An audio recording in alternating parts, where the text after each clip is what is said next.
പ്രാർത്ഥനയും പ്രവൃത്തിയും ആ ഇന്ന് രണ്ടും ഒരുപോലെയും രണ്ടായിട്ടും ഒക്കെ കൊണ്ടുപോകുന്ന ഒരു സംവിധാനമാണ് നമുക്കിന്ന് ഉള്ളത്, നിലനിൽക്കുന്നത്. അതെ.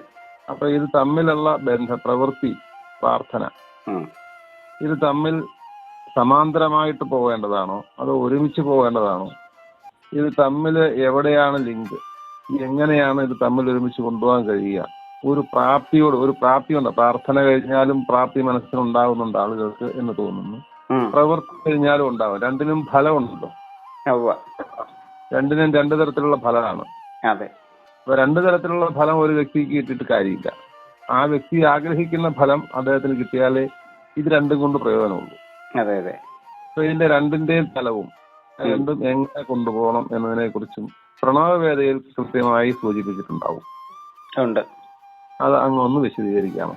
ഇതിപ്പോ അങ്ങ് ചോദിക്കാനൊരു കാര്യം ഞാൻ എപ്പോഴും പറയാറുണ്ട്, പ്രാർത്ഥിച്ചിട്ട് കാര്യമില്ല, പ്രവർത്തിച്ചിട്ടേ കാര്യമുള്ളൂ. അതല്ലേ എനിക്ക് പലപ്പോഴും അമ്പലത്തിൽ പോകുമ്പോഴും കാര്യമില്ലെന്നല്ല, പ്രാർത്ഥന കൊണ്ട് എല്ലാം നേടാമെങ്കിൽ പ്രവൃത്തിയുടെ ആവശ്യമില്ല, അങ്ങതാണ് പറഞ്ഞത്. അപ്പോ പലർക്കും ഒരു സംശയം വരും, പ്രാർത്ഥന എവിടെയാണ്, പ്രാർത്ഥിക്കുന്നത് എപ്പോഴാണ്? അപ്പൊ ഇന്നലെ നമ്മൾ സംസാരിച്ചപ്പോ അഷ്ടാംഗയോഗത്തിൽ പ്രാർത്ഥനയില്ല, പ്രാർത്ഥിക്കാൻ പറഞ്ഞിട്ടില്ല എന്ന് പറഞ്ഞു. പ്രാർത്ഥിക്കുക എന്ന് പറഞ്ഞാൽ അപേക്ഷിക്കുക എന്നുള്ളൊരു അർത്ഥത്തിലോട്ടാ കൊണ്ടുപോയി. അതെ അതെ. പ്രയർ എന്ന് പറഞ്ഞാൽ, പ്രാർത്ഥന എന്ന് പറഞ്ഞാൽ അപേക്ഷിക്കുക, ആഗ്രഹത്തെ ചോദിക്കുക, യാചിക്കുക. ഇതാണ് അതിന്റെ മീനിങ് വരുന്നത്. അത് എവിടെയായാലും. ഞാൻ പറഞ്ഞേ, പ്രാർത്ഥിക്കുക എന്ന് പറഞ്ഞാൽ യാചിക്കുക അല്ല അപേക്ഷിക്കുക എന്നുള്ള അർത്ഥം അറിഞ്ഞുകൊണ്ടല്ല, അങ്ങനെ ഒരു അർത്ഥത്തിൽ മനസ്സിലാക്കിക്കൊണ്ടല്ല ആളുകൾ പ്രാർത്ഥിക്കുന്നത്. പ്രാർത്ഥനയും അപേക്ഷയും രണ്ടും രണ്ടാണെന്നാണ് ആളുകളുടെ വിചാരം. എന്റെ വിചാരം പോലും ഞാൻ അങ്ങനെയാണ്. അമ്പലത്തിൽ പോയി ഇതിനകത്ത് ഒരു കാര്യം നമ്മൾ പ്രത്യേകം അറിഞ്ഞിരിക്കേണ്ട ഒരു കാര്യമുണ്ട്. പ്രാർത്ഥന വേണം. ആരോടാണ് നമ്മൾ അപേക്ഷിക്കുക, പ്രാർത്ഥിക്കുക, ആഗ്രഹത്തെ ചോദിക്കുക? അതാണ് നമ്മൾ ആദ്യം അറിയേണ്ടത്. ആരോടാണ് നമ്മൾ യാചിക്കുക, ആരോടാണ് നമ്മൾ പ്രാർത്ഥിക്കുക? അത് ആദ്യം അറിയണം. ഇപ്പൊ നമ്മൾ പഠിക്കുകയാണെങ്കിൽ നമ്മളെ പഠിപ്പിക്കുന്ന ഗുരുനാഥനോട് നമുക്ക് അറിവിന് വേണ്ടി അപേക്ഷിക്കാം, യാചിക്കാം, ആഗ്രഹത്തെ ചോദിക്കാം.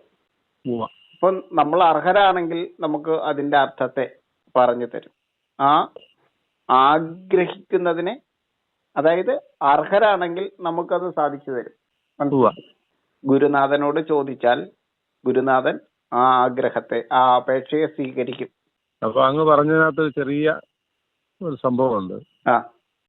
നമ്മള് ചോദിക്കുന്നത് പ്രാപ്തി ഉണ്ടെങ്കിൽ, നമുക്ക് പറഞ്ഞാലുള്ള പ്രാപ്തി ഉണ്ടെങ്കിൽ മാത്രമേ ഗുരുനാഥൻ പറഞ്ഞു തരുള്ളൂ. അതല്ലേ, അങ്ങനെയല്ലേ ചെയ്യാൻ പറ്റുള്ളൂ.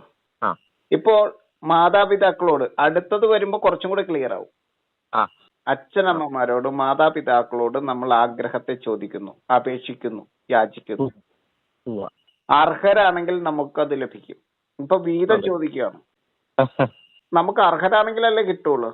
അത്രേ ഉള്ളൂ. ഗുരുനാഥനും അർഹരാണെങ്കിലല്ലേ ഗുരുനാഥൻ അത് പാസ്സാക്കി വിടുള്ളൂ. അർഹതയില്ലാത്തവർക്ക് പാസ്സാക്കി കൊടുക്കാൻ പറ്റുമോ? ഇല്ല. പരീക്ഷ എഴുതാത്തവരെ ജയിപ്പിക്കാൻ പറ്റുമോ? ഇല്ല. അപ്പോ അർഹരാണെങ്കിൽ അച്ഛനമ്മമാരും ഗുരുനാഥനും അത് സാധിച്ചു തരും. പിന്നെ അടുത്ത നമ്മൾ പ്രാർത്ഥിക്കേണ്ട ആളുകൾ അധികാരികളാണ്.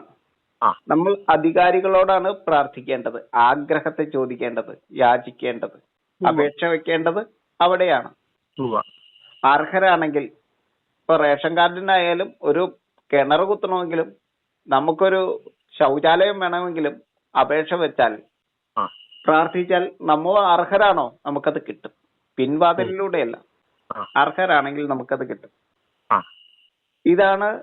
അപ്പോ ജീവിച്ചിരിക്കുന്നവരോടാണ്, ഗുരുനാഥനോടാണ്. ജീവിച്ചിരിക്കുന്നതാണ് ഗുരുനാഥൻ.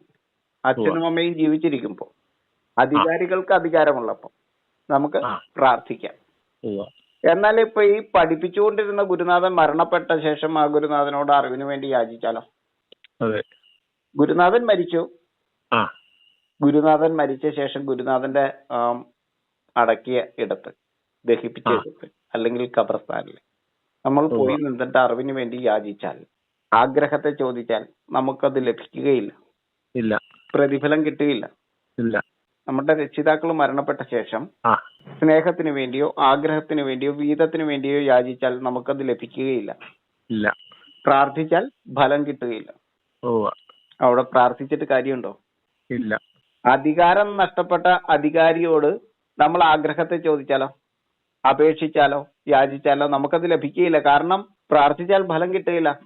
ഇദ്ദേഹം ഈ ആപ്ലിക്കേഷനും കൊണ്ട് അധികാരമുള്ളിടത്ത് പോകേണ്ടി വരും. അപ്പൊ അദ്ദേഹത്തിന്റെ അധികാരം നഷ്ടപ്പെട്ടെടുത്താണ് നമ്മൾ അദ്ദേഹത്തിന്റെ അടുക്കൽ ഈ ആപ്ലിക്കേഷനുമായിട്ട് ചെന്നേക്കുന്നത്, ഈ അപേക്ഷയുമായിട്ട് യാചിച്ച് ചെന്നിരിക്കുന്നത്. അദ്ദേഹത്തിന്റെ അധികാരം ഇല്ലാത്തടുത്ത് ആണ് നമ്മൾ ചെന്നിരിക്കുന്നത്. അപ്പൊ അധികാരമുള്ളവരോടാണ്, ജീവിച്ചിരിക്കുന്നവരോടാണ്, രക്ഷിതാക്കളോടാണ്, ഗുരുനാഥന്മാരോടാണ് നമ്മൾ പ്രാർത്ഥിക്കേണ്ടത്. ദ്വാപരയുഗത്തില് കൃഷ്ണൻ ജീവിച്ചിരുന്നപ്പോൾ ഏറ്റവും കൂടുതൽ ആളുകൾ, എല്ലാവരും എന്ന് പറയാം, അദ്ദേഹത്തോടാണ് പ്രാർത്ഥിച്ചിരുന്നത്, ആഗ്രഹത്തെ ചോദിച്ചിരുന്നത്, അപേക്ഷിച്ചിരുന്നത്. യാചിച്ചിട്ടുണ്ട് ഒരു ധർമ്മരാഷ്ട്രത്തിന് വേണ്ടിയിട്ട്, ആഗ്രഹത്തെ പറഞ്ഞിട്ടുണ്ട്, പൗരാവകാശത്തിന് വേണ്ടി അപേക്ഷ കൊടുത്തിട്ടുണ്ട്, ഒരു ധർമ്മരാഷ്ട്രത്തിന് വേണ്ടി മുഴുവൻ ഒരു ഭീമ ഹർജി കൊടുത്തിട്ടുണ്ട്. ഏറ്റവും കൂടുതൽ ആളുകൾ പ്രാർത്ഥിച്ചിട്ടുള്ള വ്യക്തിയും ശ്രീകൃഷ്ണനാണ് ജീവിച്ചിരുന്നപ്പോൾ.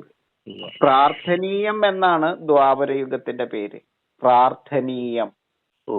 ദ്വാപരയുഗത്തിന്റെ പേര് തന്നെ അങ്ങനെ വരണമെന്നുണ്ടെങ്കിൽ എത്ര ആളുകൾ അദ്ദേഹത്തോട് പ്രാർത്ഥിച്ചിരുന്നു ജീവിച്ചിരുന്നപ്പോൾ. അത് എങ്ങനെയാണ് അദ്ദേഹം എല്ലാവരുടെയും പ്രാർത്ഥനയെ സ്വീകരിച്ചുകൊണ്ട് അദ്ദേഹം വളർന്നു വലുതായി. സ്തുതിച്ചുകൊണ്ട്, പ്രശംസിച്ചുകൊണ്ട്, ഗുണകീർത്തനത്താല് ആഗ്രഹങ്ങളുടെ പൂർത്തീകരണത്തിന് വേണ്ടി, പ്രാപ്തിക്ക് വേണ്ടിയിട്ട് വാഴ്ത്തിക്കൊണ്ടാണ് പ്രാർത്ഥനയോടെ കൃഷ്ണന് മുന്നിൽ പ്രാർത്ഥിതരായിട്ട് ജനം നിന്നത്. എന്ന് വെച്ചാൽ സ്തുതിച്ചുകൊണ്ടാണ്. അത് കഴിയും കഴിയും കഴിയും എന്ന് പറഞ്ഞുകൊണ്ടാണ്, നേടിത്തരാൻ കഴിയും.